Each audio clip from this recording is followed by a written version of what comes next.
Hoàng đảo chủ, Lục vị sư phụ, huynh đệ Đà Lôi, Quách Tĩnh này không phải là kẻ bất nghĩa nói lời rồi lại nuốt lời, con sẽ phải thành hôn với Hoa Tranh công chúa. Một lời này của Quách Tĩnh vừa phun ra thì bầu không khí lập tức chia làm hai nửa. Đà Lôi và Hoa Tranh tỏ vẻ mừng vui phấn khởi, còn cha con Hoàng Dược Sư thì như bị người ta tát nước gạo vào mặt. Duy chỉ có đám Giang Nam Lục Quái là vui mừng ra mặt, vì bọn họ kiểu gì cũng được ăn cỗ cưới chứ chẳng mất đi đâu. Tất nhiên trong số này người đau lòng tuyệt vọng nhất chính là Hoàng Dung cô nương rồi. Quách Tĩnh từ từ tiến tới cầm tay cô dụ ngọt.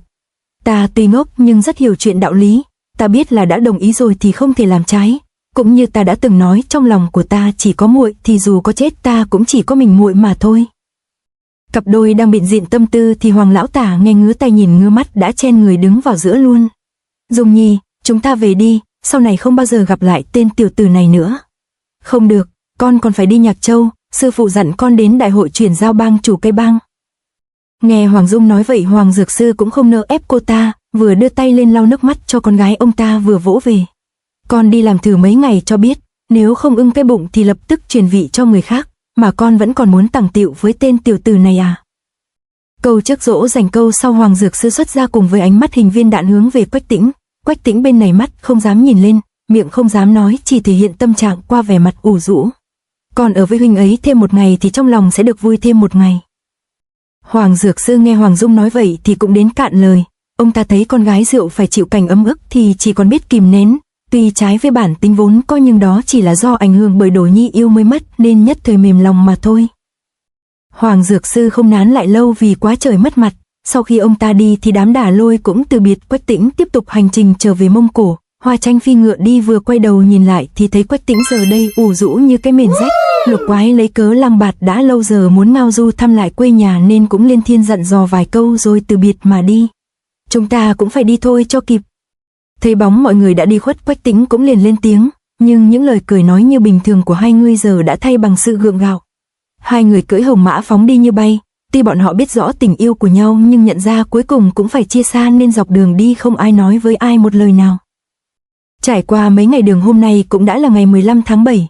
Quách Tĩnh và Hoàng Dung cuối cùng cũng đã đến được Nhạc Châu như đúng ngày mà cái bang đại hội đã định. Hai người liền tìm một quán ăn vào đó nhậu nhẹt bù lại những ngày rong ruổi mệt mỏi đã qua. Thức ăn nóng hổi đã lên đầy bàn. Quách Tĩnh lúc này cũng mở miệng gợi chuyện cho bữa ăn thêm phần khí thế. Nhất định là đêm nay sẽ cử hành cái bang đại hội, vì thế nơi này mới đông vui như vậy. Tĩnh ca ca, tối nay quần kết tụ tập, huynh muốn nhìn thấy nhân vật nào nhất vậy? Điều này thì ta vẫn chưa có nghĩ tới, muội thì nghĩ tới tên thiết trưởng Cầu Thiên Nhẫn khoác lác đó. Ha ha, là lão già lừa đảo bịp bợm đó à? Hai người đang trò chuyện vui vẻ thì chợt có tiếng người xen ngang. Ngay cả Cầu lão tiền bối cũng dám coi thường, các ngươi khẩu khí to tát lắm đó. Thì ra là người của cây bang, xin mời lão tiền bối cùng uống với chúng tôi. Người vừa được Quách Tĩnh rủ nhậu đó ngoài cái đầu hói còn có thân hình khá béo tốt. Ông ta là cái bang trưởng lão Lỗ Hữu Cước. Ông ta vừa cười nói vừa đưa ra một cái thố nhỏ. Các ngươi có đồ ăn thừa thì cứ đổ vào đây cho ta là được. Như vậy thì quá bất kính rồi. Cây bang có kiểu cách quy củ của cây bang, nếu danh không đúng với thực thì đừng làm môn đồ cây bang. Lỗ Hữu Cước vừa nói vừa nhìn chằm chằm sang bàn bên gần đó. Quách Tĩnh đánh mắt liếc theo thì thấy có mấy khất cái trung niên đang nhậu nhẹt cùng những món ngon. Không những vậy họ còn cụng ly chúc tụng nhau khá rôm rả. Nghe Lỗ Hữu Cước nói có lý, Quách Tĩnh liền chắp tay tỏ ý nể phục. Đúng vậy, nói rất chi là đúng á, không biết tiền bối đây phải xưng hô thế nào cho tiện. Các vị là đệ tử của Hồng bang chủ, chúng ta có thể coi là ngang vai khác lứa. Tôi họ Lỗ, tên Hữu Cước. Thì ra ông đã biết trước lai lịch của chúng tôi rồi. Các vị nói về Cầu Thiên Nhẫn như vậy thì hình như là không có được thích thú gì hắn.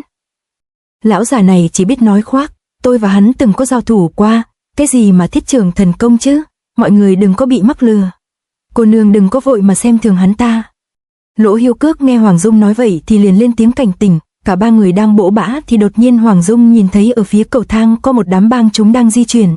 Trong đám có Nhị Cai ở Ngưu Gia thôn, còn người đi đầu chính là Dương Khang. Không chỉ có Hoàng Dung mà Dương Khang mắt mũi tinh anh chứ không mù cũng đã phát hiện ra bọn họ ngay. Ô, Quách Tĩnh vẫn chưa chết sao? Hắn lấy đà cầu bổng của ta lại còn tới đây, nhất định là hắn có chủ ý không tốt gì rồi.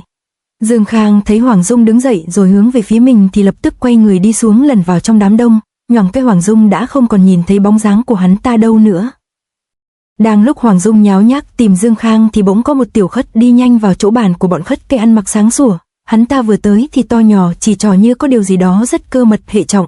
Hoàng Dung vốn chẳng quen biết gì họ nên cũng chẳng để ý nhiều, quay về bàn tiếp tục đánh chén. Ủa, Lỗ Hữu Cước đi đâu? Ông ta đi rồi.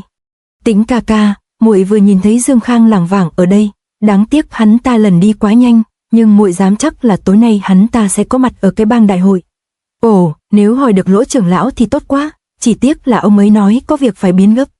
Là trưởng lão ư? Thấy Hoàng Dung tỏ vẻ bất ngờ về chức vị của Lỗ lão đầu thì Quách Tĩnh liền thuật lại đầu đuôi câu chuyện của hai người. Cái bang thì ra phân thành lưỡng phái, lần lượt là Ô Y phái và Tịnh Y phái, dưới Hồng bang chủ chỉ có 4 đại trưởng lão.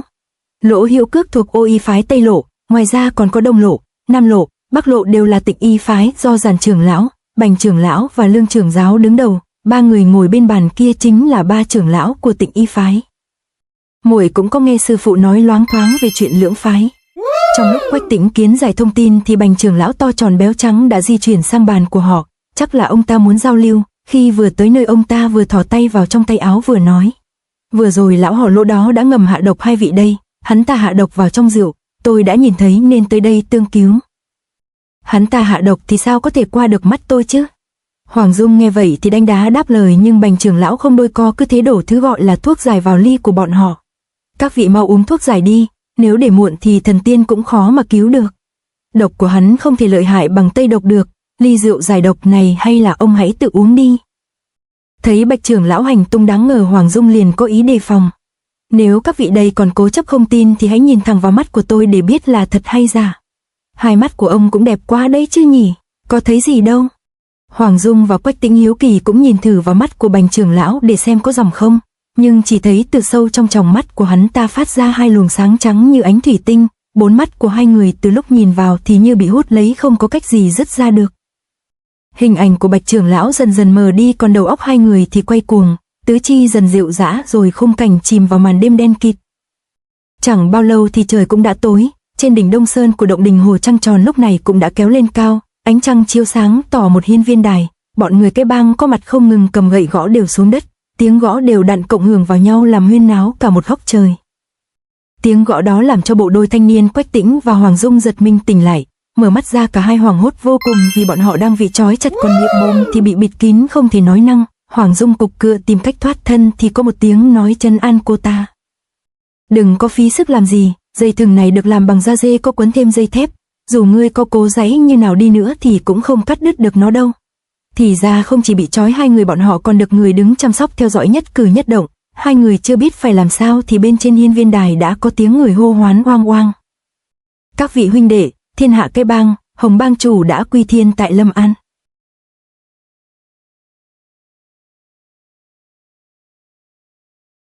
To be continued.